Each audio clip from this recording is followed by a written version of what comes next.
I'll apologise. Minor detail. Anyway, she was mentioned at the trial as having sent direct messages to this man, and Tommy was mentioned as having sent direct messages to this man. And the very, very first reporting from inside the trial was a few tweets from a journalist for The Independent, which then got put on The Independent as a live blog.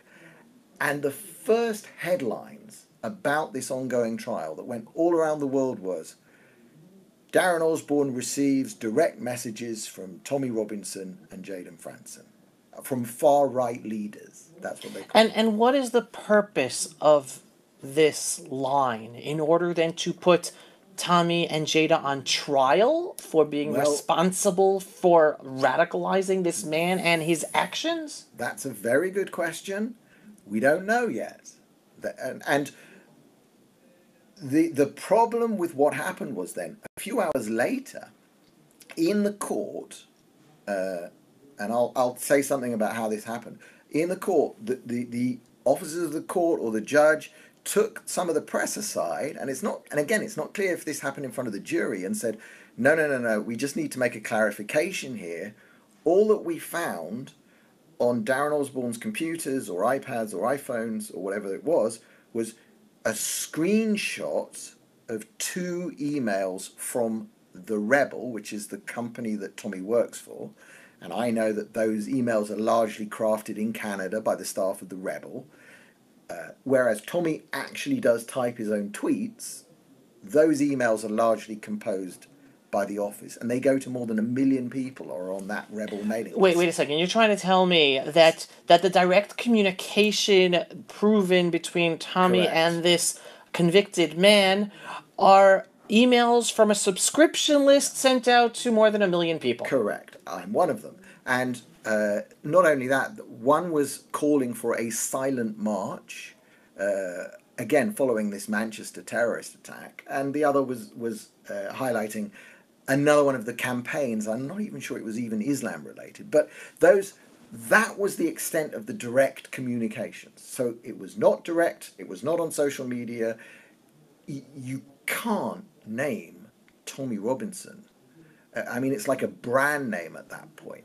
And so... Wait, but yet the official reports have been using the terminology direct communication? Correct. And Tommy Robinson's got dozens of screenshots of newspapers who then changed the story later, but the damage is done in that first 3 hours.